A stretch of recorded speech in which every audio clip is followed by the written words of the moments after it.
everyone, welcome to Quarantine Parenting. Thanks for being here. Thanks for being with me. If you're joining me for the first time, welcome. Come on in. My name is Dr. Courtney Pegram and I create these super scrappy videos so that I could teach you some of the tools that I use in my programs. I could show you different ways of doing social emotional learning, and I can just give you insight of the stuff I'm learning or I have seen. So this is just a support resource for you. Take whatever you need and everything else you can put to the side. This is a judgment-free zone also. If you don't like what I have to say or you do not agree with me, you just turn me off. Simple as that. So today I wanted to talk about corrective responses. I use that a lot in my programs, and I wanted to show you how to use it, when, and why. So corrective responses is a way to address a situation that either is about to escalate, is about to turn sour.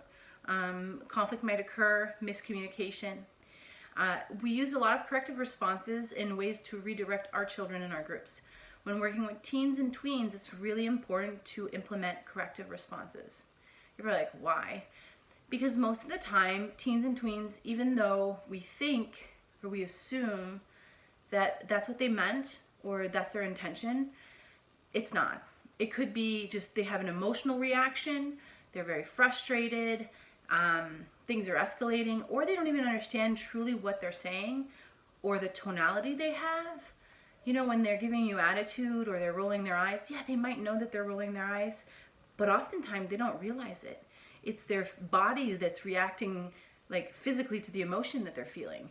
So it's really important to have corrective responses set in place instead of emotionally reacting. As adults, when we emotionally react, we often escalate the situation. So you might be saying like, but when do I use corrective responses? Immediately. What's really important with corrective responses is to not shame our children. And it's important to address the conversation in a neutral tone and give them options and opportunities to reframe. So often I'll say like, hey, did you want to try that again? I would just explain, you know, listen, so when you are sarcastic this way, this is how you're coming across. And this is how it makes me feel. Is that what your intention is? Is this what you want to do? Typically, they will say, no, that's not what I wanted to do. And because you're having them stop in the moment and actually examine how they're behaving and how it makes you feel, how it's coming across. So they have to stop and think. It's a great way to kind of calm the situation, and with your tone saying like, is there something you'd rather be saying, or you want to try that again?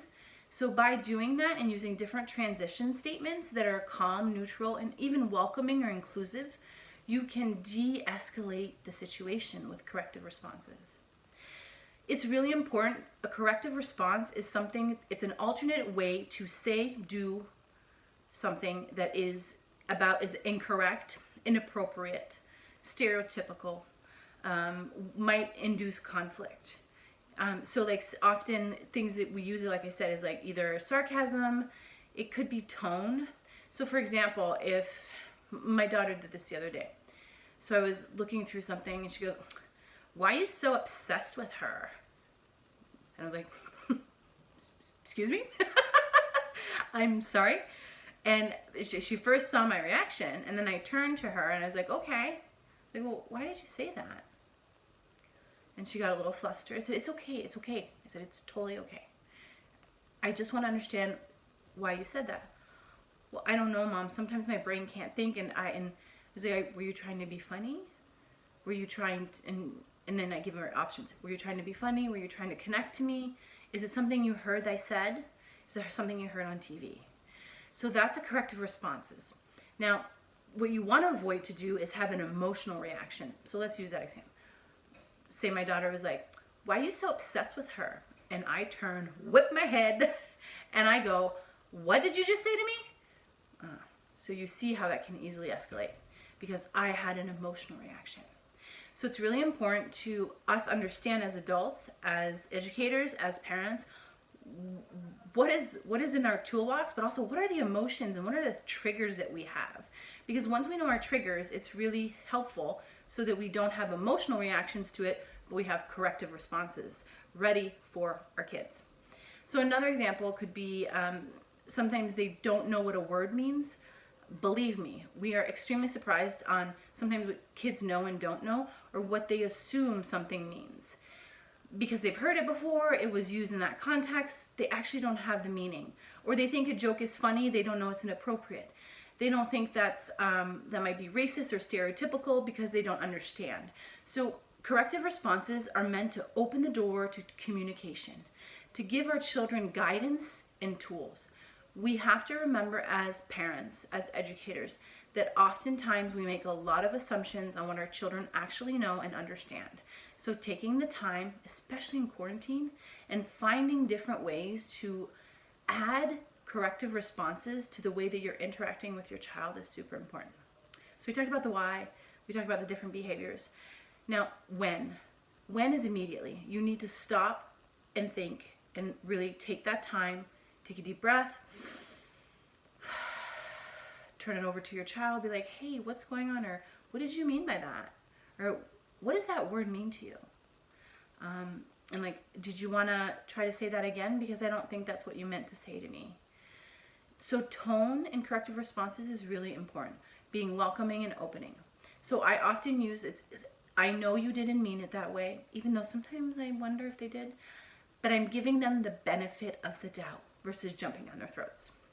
It takes a lot of patience, and I have emotional reactions to things, but I wanted to give you that tool because it can be really helpful to de-escalate conflict, especially if we're all in one house, we're getting on each other's nerves. Corrective responses are really important.